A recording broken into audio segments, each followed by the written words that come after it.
What's up, everyone? Welcome into DodgerHeads presented by DodgerBlue.com. My name is Jeff Spiegel, and this is the home of the 2020 World Series champion, Los Angeles Dodgers. And I'm excited today because I've got another player interview. We've been making a point to try and get as many players on the show, especially some younger guys who are in camp that maybe we haven't gotten a chance to interact with.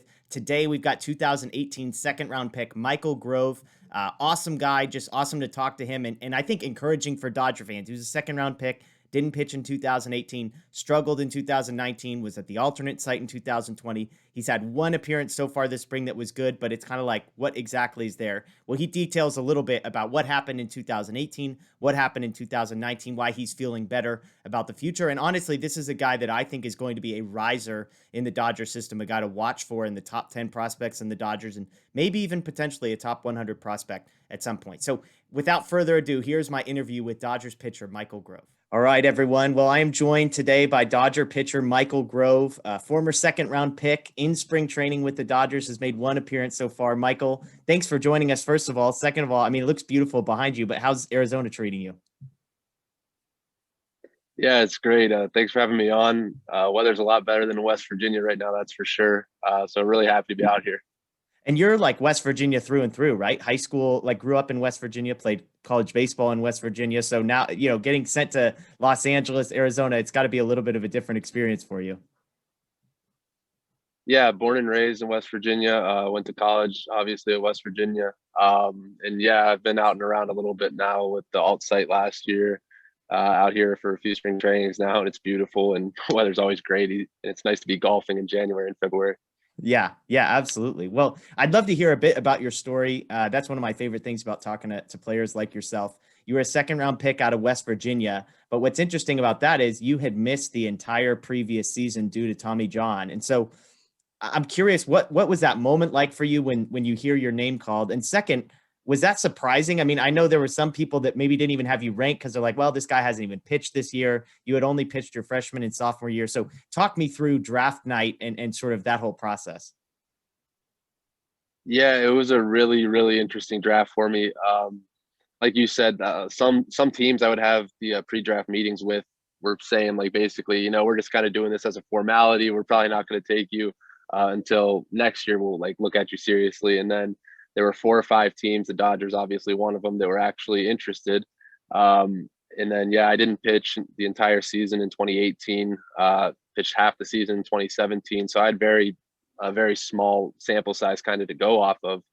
But the first round came and went. The second round, most of it came and went. And then I actually found out I'd been picked by, I just got back to my apartment in Morgantown, and I turned on the draft on MLB Network, and I saw my name pop up at the bottom of the screen. And then it went straight to commercial break. And I was like, wait, what just happened? So I didn't hear from the Dodgers the entire day before the draft. So it was kind of hectic. It was crazy. I started making all kinds of calls, and turns out they took me. So you weren't even watching the draft. I tried to stay away from it. Like I had my phone on me at all times, but I was just out there with my mom, and yeah, so I was trying to just not really think about it. Okay. And so you see your name pop up, but you didn't see who had drafted you. Like you just like, okay, I got picked, but nobody has called me. I didn't see Well, who it was by. well, I saw Michael Grove, LA Dodgers, and then it just goes straight to commercial. So I had no idea what happened. And then I called my agent, I called my dad. I was like, hey, what's going on here? And hey, you just got picked. I was like, oh, all right, great. And for, when that happened, I mean, I know it's a complicated process because then there's a negotiation about what the signing bonus is going to be, that kind of thing. I mean, in your mind, were you initially thinking done deal, like I'm going, or I mean, I imagine as a West Virginia kid, it was a big deal to be at the University of West Virginia and to be playing in your hometown. So, or your home state, I should say. So was it a surefire thing for you at that point? I'm a second round pick of the Dodgers, like done deal, or were you conflicted about leaving? I did a lot of thinking about it actually. I I really enjoyed West Virginia, and I kind of felt like even to this day just a little jaded to just I got to pitch basically a season and a half there, so I never really got to be a junior that's at the top of my game there. But the Dodgers, especially with their history with Walker and a bunch of other guys, with rehab and everything like that I was still going through. I just thought that was the best place for me. And then we found a place that it worked. Love it. Love it. So 2018, you sit out that entire season. 2019, you make your debut, high A. You hadn't pitched in, I mean, at least a year, maybe closer to 2 years. You're up a level. You said you missed the second half of 2017. Now you're pitching in pro ball. I imagine, just looking at numbers, it didn't go the way you planned, but I'm curious, what did you learn sort of professionally as well as just personally in really the only year that you've had of baseball since 2017? Yeah, it was an experience, honestly. It'd been close to 2 years since I had a real game setting by the time I made my first start in Rancho. And I lost some things in rehab, just stuff doesn't always go perfectly, but I was pretty much out there the first half of the season with a fastball, and that's about it. And it was like 92. And so I struggled that first half where it's just, really learning my stuff again and mechanics. And we did a ton of work on my delivery.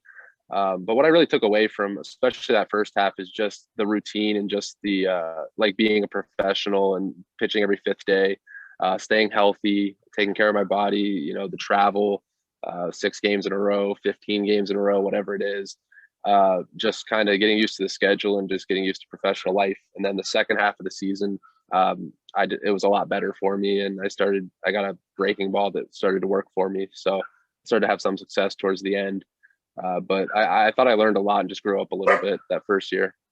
And then you fast forward through that at 2020, obviously a bizarre year for everybody. You were over at the alternate site, which you mentioned, sort of as a fan, that was like Area 51. I mean, nobody really knows what was going on there, how things were going. So what was life like at the alternate site? I mean, it's not quote unquote real games like you were seeing in high A, but the competition was probably even higher based on the names of the guys that were there, especially within the Dodger organization. So what was kind of a day in the life of somebody at the alternate site like? Yeah, well, like you said, probably 90% at least of those guys are in big league camp this year. And it did get a little bit redundant. I'm pitching to the same 15 hitters every fifth day or whatever, but it was pretty laid back. We treated it as much as we could like games. We had music going. We had, whatever we could do with umpires and stuff like that. And it was just, it was nice, honestly, because it was kind of a laboratory where we could work on our stuff, hitters and pitchers both. Where, you're playing in like a live setting, but you walk a guy, it doesn't necessarily translate to a run on the scoreboard. And so if you're really like, I was working on a changeup last summer, and so I got to throw a lot more of them because I wasn't worried about, maybe this guy gets a hit off me, or maybe I walk him or whatever it is. So there's, you lose out a little bit on the competitive part of it. And, that stuff will come back this year as we get into it. But we gained a lot just being able to kind of refine things that we were all working on. Yeah. And I mean, it sounds like obviously you made one appearance in spring training, a perfect inning with 2 strikeouts. I mean, that's got to feel good sort of looking at your stat line from a couple years, but where are you at confidence wise? Like, how do you feel about your stuff? I mean, you're a second round pick that came in, I think, with high expectations, but when you find yourself, you look around, I mean, the Dodgers are loaded with prospects. So how are you feeling about yourself and kind of where you're at with all your stuff and your health and that kind of thing? I feel really good right now. My body feels great. My arm feels great, which, I'm always happy about. And it's really nice right now because I have my whole arsenal kind of there for me now. It's just about refining certain things and, tweaking things. Whereas, the first year of pro ball, I was adding a 12-6 curveball. My slider kind of disappeared during rehab. Last summer, I was adding a changeup. This offseason, I was working to get that slider back. And so now it's like everything I feel like is there. And I didn't throw a changeup at that inning, but I've thrown some in lives and it's looking pretty good. So it's just about playing with things, seeing how hitters react to stuff. And so it's a lot more just about, competing now than it is about trying to learn and trying to, fix things, which I was kind of chasing myself around a little bit with. Yeah, you spent so much time sort of building that now you feel like a place like, all right, I have the tools in the toolbox. Now I can go attack. Based on what you're saying, it sounds like the plan for now and moving forward is still to remain a starter based on sort of the repertoire of pitches. Is that what you're hearing? Yeah, for sure. And so what do you like? What do you envision for yourself is what's next? I mean, I imagine you might get another appearance or two in the spring. Obviously, minor league baseball is expected to return this year. So, what are sort of your goals and expectations for this season and even beyond? Yeah, I just obviously none of us know what's going to happen once big league camp breaks. You know, there's going to be some sort of alternate site again. Whether or not I don't know where I'm going to go once the minor league season starts, but wherever it is, I just want to continue to really refine what I'm doing and how I attack hitters. I think I'm in a really good place right now, mechanics wise, and just like I said before, just comfortable with what I'm doing, and it's just about seeing what works, how to use certain things, and what spots, and then just compete now. And I don't want to keep thinking, oh, I'm working on a change up in a game. No, let's just go get people out and let the results, kind of take me wherever I'm going to go. But my goal is always to be in the big league. So if this year goes how I want it to go, then hopefully later in the season I can make an appearance up there. Yeah. Last question and then some rapid fire stuff, and we'll get you out of here. I know you've got a lot going on. This is a question I'm always fascinated. I got to talk to Josiah Gray a few days ago. I kind of asked him the same thing. For guys like both of you, highly rated guys, you came in with more of a draft pedigree. Obviously, he's had more time to pitch in the minor leagues. What's it like to be a part of the Dodger organization? When I think about it, on one hand, I imagine there's a confidence of I'm in the place that's going to develop me better than literally any other organization in all of baseball. The flip side is for somebody like yourself who says, hey, I've got major league aspirations, like you're looking up. I mean, there's 7 major league pitchers trying to figure out to fit into 5 holes without even mentioning, as I said to Josiah, this whole batch of prospects, yourself included, with Josiah, with Andre Jackson, with all these other guys that in a lot of places, you'd probably be competing for a major league spot. So how do you sort of mentally balance those two things, knowing, hey, I'm getting better, I'm developing, versus, man, it's got to be frustrating at some points, I would imagine, to look ahead of you and see all the guys above you. Yeah, you're right. Like we have a ton of talent on the big league team. We have a ton of talent in the minor leagues. We develop guys like exceptionally. And so I've been really grateful just for the past couple years with the people I've worked with and how much I feel like I have developed. And to answer your question, it's just I think you just got to do the best you can each day wherever you are. And the good thing is that the Dodgers are in this business to win world championships, and they're going to take the guys to the World Series who are going to win them a World Series. And if you're one of those guys, they're going to bring you up and they're going to put you in there. So my whole philosophy is just to pitch well enough that they can't keep you down. And so that's my goal going into the season. And well, you never know what happens. Yeah, well, I love it. I mean, like I said, I know we've only seen one inning this spring, but it was a pretty freaking impressive inning. So good luck with that. Let me ask you a few rapid fire questions, and then we'll get you out of here. The first one, if you have a full count, you need one strike. What's the pitch that Michael Grove goes to when he needs one pitch to throw one strike? Is it fastball? It's just a heater. Yeah, Okay. That's pretty basic. You spent some time in spring training, live BP, alternate site, etc. Who is the Dodger that you would least like to see walk into the batter's box against you? Michael Bush. We have a little thing going on. I've probably faced him 100 times in the last year, but he's always tough. That's got to be an advantage for the hitter, right? More than the pitcher, seeing a guy 100 times. Probably so, yeah. Okay. He just doesn't chase. Okay. That's got to be frustrating. Okay. What about this? I mean, I know you were a 3-sport athlete in high school. You did hit a little bit. So if you were a hitter, who's the pitcher in the Dodger organization you'd least like to see on the mound?